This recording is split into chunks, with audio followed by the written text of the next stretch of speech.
CET यानी common entrance test. आज हरियाणा में आप कहीं पर भी चले जाएं, यूथ के बीच में, टीचर्स के बीच में, इंस्टीट्यूट्स पे, चाय की दुकानों पर, आप कहीं पर भी अखबारों के अंदर देखोगे, आपको सिर्फ एक ही मुद्दा दिखाई दे रहा है यूथ के बीच में, that is CET common entrance test.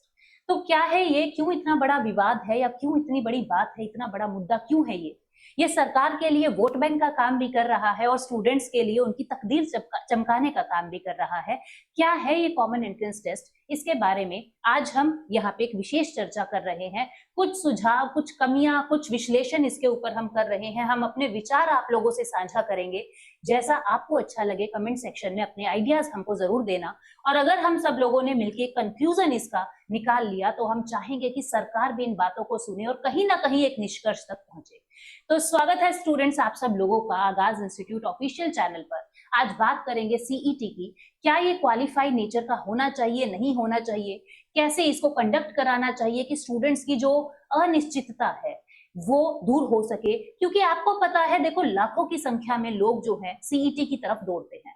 और जब सीईटी की तैयारी के लिए कोई भी स्टूडेंट आता है, स्टूडेंट कहूं या मैं एस्पिरेंट कहूं, तो होता क्या है, कोई अपनी नौकरी छोड़कर आ रहा है, कोई अपना घर बार छोड़ के आ रहा है, कोई पता नहीं कितने सालों की तैयारी के बाद, एक गैप के बाद इस तैयारी को फिर से शुरू कर रहा है। तो बहुत ही ज्यादा अनसर्टेन सी सिचुएशन ये होती है, कब एग्जाम होगा, नहीं होगा, होगा तो आगे कोर्ट केसेस में उलझ जाता है, फिर वैकेंसीज का क्या होगा, नौकरी मिलेगी, नहीं मिलेगी, सरकार किस तरफ लेके जा रही है। तो कहीं ना कहीं ये पूरा जो एग्जाम है वो एक पंचवर्षीय योजना बन के रह गई है। क्योंकि पिछले 5 साल में आप देखोगे सरकार ने केवल एक बार ही इसका समाधान निकाला है, या मैं कहूँ एक बार ही इसको कंक्लूड किया है, अभी हाल ही में कुछ स्टूडेंट्स को नौकरियां देकर। उन सभी स्टूडेंट्स को बधाई भी हो मेरी तरफ से। लेकिन बहुत सारे स्टूडेंट्स अभी भी बीच में लटके हुए हैं कि हमें तैयारी करनी चाहिए, नहीं करनी चाहिए, एग्जाम होगा, नहीं होगा, क्या होगा, सब बहुत ज्यादा उलझे हुए हैं। आज इसी के बारे में हम बात करते हैं। हमारे साथ है संजय सर। संजय सर इसके बारे में अपने आइडियाज आप लोगों से शेयर करेंगे। हमारा इंस्टीट्यूट ये एक कदम उठा रहा है कि कहीं ना कहीं अगर आप लोगों की लाइफ या आप लोगों का एग्जाम थोड़ा सा तरीके से, थोड़ा सा सलीके से हो जाए, तो हम इसमें अपने आप को भागीदार बनाना चाहते हैं। ठीक है, तो हम बात करते हैं सर से। सर, आपके हिसाब से क्या होना चाहिए? सीईटी अच्छा है, बुरा है, ये ऐसा कोई एक कॉमन सा एग्जाम होना चाहिए या नहीं होना चाहिए? पहले तो आप अपने विचार बताएं। सबसे पहले तो सभी बच्चों का वेलकम है आगाज इंस्टीट्यूट के ऑफिशियल चैनल पर, और सभी को राधे राधे, सभी को दुआ सलाम। जैसा कि मैडम ने पूछा है कि सीईटी होना चाहिए या नहीं होना चाहिए, तो इसमें मेरी राय ये है कि जरूर होना चाहिए। और सरकार को ये चीजें जो आज अब लेके आई है, पिछले कुछ सालों से सरकार इसको बहुत पहले लेके आती तो शायद आज की जो रूपरेखा है वो और भी बेहतर होती। जो आए दिनों हमारे बच्चों की जो हालत हो रही है वो ऐसा नहीं हो पाती। तो मैडम ने सवाल किया था, इसलिए मैं आपको बताने का काम कर रहा हूं कि ये बहुत यहाँ पे ज्यादा बढ़िया है। दूसरा सवाल मैडम के द्वारा किया गया कि पिछले 5 सालों के अंदर सरकार के द्वारा सिर्फ एक ही सीईटी लिया गया है, और इसमें अच्छी बात यह रही कि सरकार ने जाते जाते 5 सालों में कम से कम भी 24 से 25 हजार बच्चों को उस सीईटी के अंदर इंक्लूड करने का काम किया। यह बेहतरीन काम किया गया है सरकार के द्वारा, यह सराहनीय है।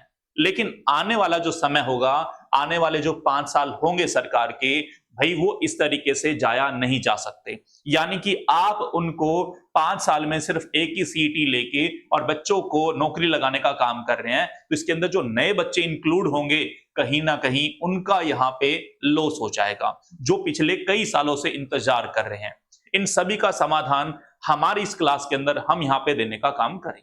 तो सर, आप रोजाना इतने सारे स्टूडेंट से मिलते हैं, ऑनलाइन एकेडमी पे भी, ऑफलाइन स्टूडेंट से भी आप मिलते रहते हैं, लाइब्रेरीज में आप रिव्यू लेते रहते हैं स्टूडेंट्स का। आपको क्या लगता है इस एग्जाम को लेके स्टूडेंट्स कितने मोटिवेटेड हैं या कितने डीमोटिवेटेड फील करते हैं? अभी देखिए, जैसे हम अगर बात करेंगे तो सरकार ने 2021-22 के अंदर सिर्फ एक ही सीईटी अभी तक लेने का काम किया है। इसके बाद भी बच्चे क्वालिफाई हुए, 10वीं भी की है उन्होंने, 12वीं भी की है, ग्रेजुएशन भी की है, तो कहीं ना कहीं वो बच्चे इसके अंदर इंक्लूड नहीं हो पाए। यानी कि अभी जो बच्चे लगे हैं 24-25 हजार जो सरकार के द्वारा लगाए गए हैं, ये सब पुराने बच्चे हैं। जो नए बच्चे क्वालिफाई होकर के आए हैं उनको मौका ही नहीं मिल पाया। अब जिन बच्चों को मौका नहीं मिल पाया तो आप समझ सकते हैं वो डिमोटिवेटेड हुए होंगे और कहीं ना कहीं सरकार के इन प्रयत्नों से भी नाराज हुए होंगे। एक निराशा उनके ऊपर देखी जा सकती है। दूसरी तरफ माँ बाप का, घर वालों का, रिश्तेदारों का बहुत ज्यादा वर्कलोड बच्चे के ऊपर आता जा रहा है कि भाई इतने साल हो गए आपको पढ़ते हुए, आज तक कोई एग्जाम क्वालिफाई हुआ है, कहीं नौकरी लगी है? जब सरकार कुछ ले ही नहीं रही, उनको इंक्लूड ही नहीं कर रही, तो वो कैसे क्वालिफाई करेंगे, कैसे नौकरी ले पाएंगे? इन सब का समाधान आज हमें सोचना है। तो सर आपको क्या लगता है, मतलब सीईटी किस तरीके से होना चाहिए कि जिससे स्टूडेंट्स को भी फायदा हो, टीचर्स को भी फायदा हो, इंस्टीट्यूट्स, एकेडमीज, जितने भी ओवरऑल लोग जो इससे जुड़े हुए हैं उन सबको फायदा हो? आपके हिसाब से सीईटी में क्या समाधान आपको दिखाई देता है? देखिएगा, अभी तक जो सरकार करती आई है ये सॉल्यूशन नहीं है। कहीं ना कहीं सरकार ने अच्छा कदम बस लास्ट टाइम में उठाया है, पर कहीं ना कहीं बहुत सारे एक ह्यूज क्राउड को, लाखों बच्चों को सरकार ने निराश भी किया है। इन सब का समाधान आज मैं लेकर के आया हूं।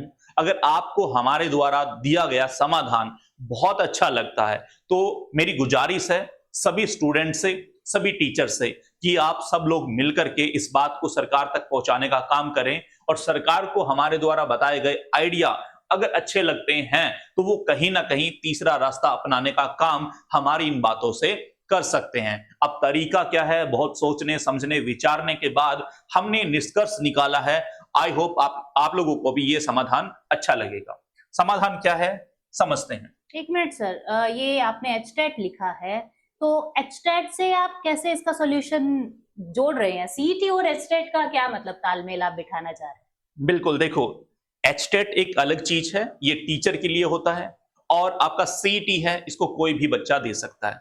आप बिल्कुल सही कह रहे हो कि एचटेट से सीईटी का समाधान नहीं निकलेगा, लेकिन आइडिया तो खोजा जा सकता है। हम बस वही आइडिया यहाँ पे खोजने का काम कर रहे हैं। तो कैसे सर एचटेट से आप कैसे उसको रिलेट करेंगे? आप एक बार स्टूडेंट्स को समझाएं। देखो, सभी बच्चे भी बड़े ध्यान से समझेंगे और बहुत अच्छे तरीके से, बड़े प्यार से मैं सारी चीजों को बहुत अच्छे तरीके से एनालाइज करके आपको समझाने का काम करूंगा। देखो, सरकार के द्वारा हर साल एचटेट लिया जाता है और एचटेट साल में सिर्फ एक ही बार होता है। एक बार लिया जाता है, क्वालिफाई नेचर का रहता है। पूरा एग्जाम आपका 150 नंबर का होता है, 150 नंबर का कंडक्ट किया जाता है। इसमें से सरकार ने कहा कि जो जनरल कैटेगरी है, अगर वो 90 नंबर लेके आएंगे उनको हम क्वालिफाई नेचर का मान लेंगे, हम उनको क्वालिफाई कंसीडर कर देंगे कि आपने क्वालिफाई कर लिया है। पहले ये जो वैधता थी वो 7 साल के लिए रखी गई थी, अभी लाइफ टाइम के लिए कर दी गई है। ठीक है, इसी तरीके से अगर कोई बच्चा कैटेगरी से है, उसके लिए 150 में से 82 यानी कि 82 नंबर लेके आने जरूरी है, तभी वो यहाँ पे क्वालिफाई माना जाएगा। ठीक उसी प्रकार से दूसरी तरफ आ जाता आपका सीटेट। सीटेट से भी आप कुछ निष्कर्ष निकाल रहे हैं, समझाइए सर स्टूडेंट्स को कैसे क्या होता है। जो एचटेट है ये आपका सिर्फ और सिर्फ हरियाणा के अंदर होता है, सीटेट ऑल इंडिया के अंदर आपका लागू होता है। दोनों चीजों को मिला के मैं सॉल्यूशन यहां पे निकालने का काम करूंगा। ये एग्जाम भी आपका 150 नंबर का ही होता है, पर ये साल में 2 बार होता है, ये इसकी खासियत है। और यही बात आपकी मैं आगे लेके चलने का काम करूंगा, जिससे बहुत अच्छा सॉल्यूशन आपका यहां पे निकल पाएगा। ये साल में 2 बार होता है। जो जनरल कैटेगरी के बच्चे हैं इनको 90 नंबर पे क्वालिफाई यहाँ पे कंसीडर करार कर दिया जाता है, और जो कैटेगरी के हैं इनको 82 नंबर लेने पे यहाँ पे क्वालिफाई कंसीडर कर दिया जाता है। ये इसकी खास बात हमें यहाँ पे देखने के लिए मिल जाती है। सर सीईटी को इनसे आप कैसे जोड़ रहे हैं, उस पे और एक बार अपने विचार व्यक्त कीजिए। बिल्कुल, अब सबसे बड़ा जो प्रश्न है सभी बच्चों के सामने कि सर जो सीईटी है इसका फिर क्या, इससे समाधान किस तरीके से निकलेगा? तो चलो अभी हम बताते हैं, नेक्स्ट स्लाइड के ऊपर चलने का काम करते हैं। देखिएगा, ये है हमारा हरियाणा का सीईटी। अब जो मैं बात बताने जा रहा हूं बड़े गौर से सुनिएगा, ये आपका सॉल्यूशन है। सर सॉल्यूशन क्या है? देखो, मेरा ये मानना है कि सरकार के द्वारा जो सीईटी लिया जा रहा है ये साल के अंदर कम से कम 2 बार लिया जाए, जिस तरीके से सेंटर के अंदर सीटेट लिया जा रहा है साल के अंदर 2 बार। सीटेट आपका एक बार होगा जुलाई के अंदर और दूसरा होगा दिसंबर या फिर जनवरी के अंदर। ठीक है, सीईटी मींस आप सीईटी के बारे में बात कर रहे हैं, सीटेट नहीं, मैं सीटेट के बारे में ही बात कर रहा हूं कि सरकार के द्वारा सीटेट लिया जाता है, एक जुलाई के अंदर और दूसरा दिसंबर के अंदर। और मेरा ये कहना है कि सरकार सीईटी को भी साल में 2 बार कंडक्ट करवाए, एक बार वो जुलाई के अंदर कंडक्ट करवाने का काम कर सकती है और दूसरा दिसंबर के अंदर कंडक्ट करवाने का काम कर सकती है। अब आप कहोगे सर इससे फायदा क्या होगा? इससे फायदा क्या होगा, क्योंकि बहुत सारे बच्चे, बहुत सारे टीचर, पूरी की पूरी दुनिया लगी पड़ी थी यहाँ पे कि आप सीईटी को बंद करवा दीजिए। बंद किसी का भी समाधान नहीं है, मैं पहले ही बता रहा हूं। बंद अगर आप सीईटी को करवा रहे हो, इसको रद्द करवा रहे हो, किसी का समाधान नहीं है। बहुत बढ़िया समाधान हमारा ये यहाँ पे हो सकता है कि आप सीईटी को साल के अंदर कम से कम 2 बार लीजिए और इसके अंदर जैसे कि हमारा सीईटी 100 नंबर का हो रहा है, तो इसके अंदर भी आप 60% जनरल के लिए यहाँ पे कैटेगराइज कर सकते हैं, या कुछ भी एक रेशो फिक्स कर बिल्कुल सकते हैं, कोई भी कुछ एक रेशियो यहाँ पे हाँ। फिक्स किया जा सकता है। जैसे कि वहां पे देखोगे तो 60% ही है। हाँ। इसी तरीके से कैटेगरी के लिए आप 50 या फिर 55% का कोई भी आंकड़ा यहाँ पे रख सकते हैं कि इतने नंबर अगर आप लेकर के आओगे तो यहाँ पे क्वालिफाई आपका मान लिया जाएगा। मतलब आपके कहने का अर्थ ये है कि सीईटी को भी एचटेट या सीटेट की तरह क्वालिफाई नेचर का बिल्कुल कर दें, बिल्कुल बिल्कुल जिससे एक पर्टिकुलर स्टूडेंट्स को ये पता हो कि ये साल में 2 बार होना है, हमें कब तैयारी करनी है कब नहीं। बिल्कुल बिल्कुल। अभी देखो जो एचटेट और सीटेट होता है इसके बेस पे नौकरियां नहीं मिलती, लेकिन जब भी नौकरियां निकलेगी वो बच्चा एलिजिबल होगा। ठीक उसी प्रकार से सीईटी के बेस पे आप नौकरियां मत दीजिए, लेकिन आप एक और एग्जाम कंडक्ट करवा लीजिए। उस एग्जाम के अंदर कौन बच्चे बैठेंगे जिनका सीईटी क्वालिफाई होगा। अगर आपका सीईटी क्वालिफाई नहीं है तो आप उस एग्जाम में नहीं बैठ सकते। ये काम सरकार के द्वारा किया जा सकता है। दूसरी बात यहां पे जिस तरीके से हमने यहां पे देखने का काम किया, जो सीईटी है यहां पे अगर हर 6 महीने के अंदर एक बार हो रहा है तो मान के चलो कि आज आपकी 10th या +2 या ग्रेजुएशन हो चुकी है, आज हुई है, ठीक है, और अप्रैल के अंदर, तो जिन बच्चों की अप्रैल के अंदर हुई है ये जुलाई वाला एग्जाम बड़े आसानी से दे सकता है। किसी बच्चे की री आ गई या किसी वजह से वो थोड़ा सा लेट क्वालिफाई हो रहा है, जुलाई अगस्त सितंबर तक हो रहा है, तो यानी कि अगर उसको एक साल में एक बार हो तो इंतजार करना पड़ेगा अगले अप्रैल तक का, है ना। तो इससे अच्छा क्या है कि जब दिसंबर में कंडक्ट करवाया जाएगा तो वो बच्चा दोबारा यहाँ पे एग्जाम दे सकता है और अपना सीईटी क्वालिफाई करने का काम कर सकता है। तो सर इससे आपको क्या लगता है क्या फायदा होगा? सबसे पहले तो हम स्टूडेंट्स की बात करते हैं क्योंकि सबसे बड़ा वर्ग हमारा विद्यार्थियों का है और जो भारत का भविष्य भी है। तो आपको क्या लगता है ये इस तरीके से आपने जो समाधान सुझाया है, जो क्वालिफाई नेचर का एग्जाम आप कह रहे हो, इससे स्टूडेंट्स को क्या फायदा आपको लग रहा है? बिल्कुल, इसके लिए मैं अपनी अगली स्लाइड यहाँ पे लेके आने का काम करूंगा कि सबसे पहले आपने बात की है यहाँ पे स्टूडेंट्स की कि सर स्टूडेंट्स को एडवांटेज क्या होगा। पहला एडवांटेज तो मैंने अभी बता दिया है कि जो बच्चा अगर अप्रैल में क्वालिफाई हो रहा है तो जुलाई का एग्जाम दे लेगा, और जो अप्रैल में क्वालिफाई ना हो करके आगे जुलाई अगस्त सितंबर में क्वालिफाई हो रहा है तो वो दिसंबर का एग्जाम दे लेगा। अपॉर्चुनिटी हर 6 महीने के अंदर उसके लिए बनी रहेगी। कोई भी बच्चा डीमोटिवेटेड नहीं होगा, यानी कि आपका बच्चा पूरा साल पढ़ेगा। दूसरा, जो आप सीईटी में पढ़ रहे हो यही थोड़ा हाई लेवल होकर के आपका एग्जाम के अंदर आना है, तो बिल्कुल भी यहाँ पे किसी भी प्रकार से लॉस नहीं है। जो सीईटी क्वालिफाई होगा बच्चों के लिए, आप उसके लिए वैधता रख सकते हैं, 1 साल की, 2 साल की, 5 साल की या लाइफ टाइम, वो सरकार को देखना है, जैसे भी सरकार को ठीक लगे। ठीक है, मतलब आपके कहने का अर्थ है कि स्टूडेंट्स को एक टाइम टेबल पता लग जाएगा कि हमें इस वक्त तैयारी करनी है, और इन बिल्कुल। केस उनका ग्रेजुएशन या +2 में कोई भी री वगैरह या समथिंग कुछ भी सप्ली आ जाती है तो वो पूरा साल बर्बाद ना करके अगले 6 महीने के लिए अपनी रणनीति तैयार कर बिल्कुल सकते कर हैं। सकता है, बिल्कुल ठीक कर है। सकता तो सर आपको क्या लगता है इससे जो टीचर्स है, हमारा जो टीचर वर्ग है, जो हमारा इंस्टीट्यूट या अकेडमिक्स जो वर्ग है, उनको किस तरीके से इससे लाभ होगा? है। बिल्कुल, देखिए मैं इसके ऊपर भी बात करूंगा। टीचर्स या फिर इंस्टीट्यूशंस, टीचर्स या फिर इंस्टीट्यूशन अगर कोई भी चला रहा है और टीचर वर्ग है तो इनको भी उससे बहुत बड़ा प्रॉफिट होने वाला है। किस तरीके से? अभी देखो, कोई भी इंस्टीट्यूशन है, कोई भी टीचर है, वो निर्भर है किसके ऊपर की वैकेंसी आएगी तो हमारे पास बच्चा आएगा। आप एक चीज समझ के देखो कि अगर हर 6 मंथ के अंदर एग्जाम हो रहा है तो पूरे साल आपके पास बच्चे रहेंगे, बच्चे टूटेंगे नहीं। तो सीधी सी बात है, टीचर को और इंस्टीट्यूशन को भी इससे बहुत बड़ा फायदा होगा कि उनको कभी भी वैकेंसी का इंतजार नहीं करना पड़ेगा। वैकेंसी आएगी तो बच्चे आएंगे, ऐसा आपको बिल्कुल भी नहीं होगा। जिस तरीके से स्कूल में बच्चे आएंगे ही आएंगे, उसी तरीके से इंस्टीट्यूशन के ऊपर बच्चे आएंगे ही आएंगे। वहां पे इंस्टीट्यूशन को भी प्रॉफिट है और आपके टीचर को भी प्रॉफिट है, हर वर्ग को यहाँ पे प्रॉफिट है। और सरकार को इससे क्या लाभ आपको लगता है? देखो, सरकार की अगर हम बातें करें तो सरकार को एक रोड मैप मिल जाएगा।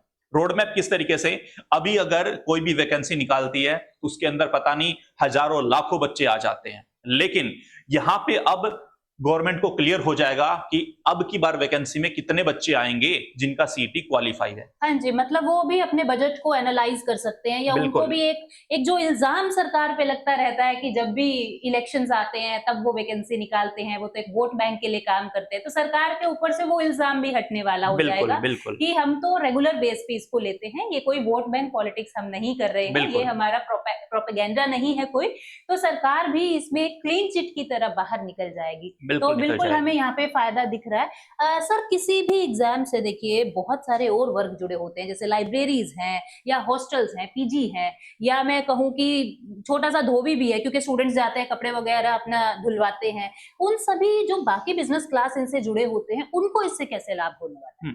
देखिए, इनके ऊपर भी अगर मैं बात करूंगा, कोई भी हमारा एक भाई है जो लाइब्रेरी करके बैठा है, अब वो लाइब्रेरी करके बैठा है, उसको तो पूरे साल बैठना पड़ेगा, लेकिन वैकेंसी आ रही है दिसंबर में जाके, पूरा साल वैकेंसी नहीं आई, दिसंबर में आई, और सरकार ने कह दिया कि हम दिसंबर, जनवरी या फरवरी में एग्जाम ले लेंगे, तो बच्चा कितने दिन रहा?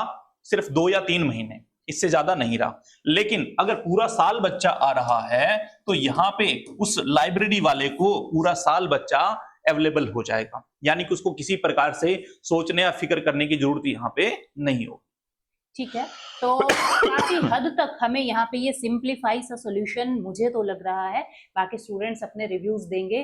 तो सीईटी जो है काफी मतलब मुद्दे में रहता है, और आपने देखा कि किस तरीके से ये सर ने एक समाधान सुझाया है जो हो सकता है काफी बेटर भविष्य के लिए हो जाए। और जैसा हमें पर्सनली हमारे आगाज इंस्टीट्यूट ऑफिशियल को ये लाभ दिखाई दे रहे हैं, जिसके बारे में हमने आपसे अपने विचार जो है वो साझा किए, अपने व्यूज आपसे साझा किए। आपको भी अगर हमारे विचार अच्छे लगे हैं तो प्लीज आप लोग कमेंट करके हमें जरूर बताएंगे कि क्या ये इस तरीके से सीईटी क्वालिफाई नेचर का होना चाहिए या नहीं होना चाहिए। ठीक है, इसमें हम कोई भी कमर्शलाइज नहीं कर रहे हैं चीजों को, हम पॉलिटिसाइज नहीं कर रहे हैं चीजों को, हमने सिर्फ टीचर होने के नाते, आप लोगों का गाइड होने के नाते, हमने सिर्फ अपने विचार आप लोगों के सामने प्रस्तुत किए हैं। तो क्योंकि मुझे पता है कि कमेंट्स में हर तरीके के स्टूडेंट होते हैं, कुछ पॉजिटिव सोच रखने वाले, कुछ नेगेटिव सोच रखने वाले, हमें किसी से कोई प्रॉब्लम नहीं है, लेकिन फिर भी मैं आपको एक चीज क्लियर कर रही हूँ, ये मुद्दा ना तो पॉलिटिसाइज है, ना ही ये कमर्शलाइज है, ये एक टीचर और स्टूडेंट का, विद्यार्थी का और उसके शिक्षक का जो समस्याएं हमें स्टूडेंट्स के सामने दिख रही है, उसका जो समाधान हमको दिखाई दे रहा है, हमने वो विचार आप लोगों के सामने प्रस्तुत किए हैं। आपको कैसा लगा, आपको ये आइडियाज कैसे लगे, जरूर हमको कमेंट सेक्शन में बताना। अगर हमारी एक बहुमतता होती है, हमारी एक मेजॉरिटी मिल जाती है, तो हम ये आवाज जो है सरकार तक पहुंचाने की भी कोशिश करेंगे। हम सिर्फ कोशिश कर सकते हैं, बाकी सरकार सरकार है। ठीक है, तो मिलते रहेंगे इसी तरीके के मुद्दों के साथ, और बहुत जल्दी और लाइव क्लासेस के अंदर हम लोग अभी इंडल्ज होंगे। बहुत सारे एमसीक्यू प्रैक्टिसेस हमें करना है। यूट्यूब चैनल से जुड़े रहिए, बहुत सारे टीचर्स हमारे रेगुलर बेसिस पे क्लासेस ले रहे हैं। हरियाणा जीके के एमसीक्यू जो है रोज रात को 9:30 बजे आप ले रहे हो। बहुत जल्दी मैं भी अभी फिर से लाइव ज्वाइन करने वाली हूँ। ठीक है, थोड़ा सा टाइम मैनेजमेंट में प्रॉब्लम हो रही है, उसको सॉल्व करके बहुत जल्दी फिर से अब एमसीक्यू प्रैक्टिस हम लोग शुरू करेंगे, बिकॉज एस्टेट आ रहा है, आप लोग जानते हो। Thank you so much, take care, bye bye. बिल्कुल, और हमारे द्वारा अगर दिया गया समाधान आपको अच्छा लगा है तो इसको सरकार तक पहुंचाने के लिए हमारी हेल्प कीजिए। ठीक है जी, थैंक यू।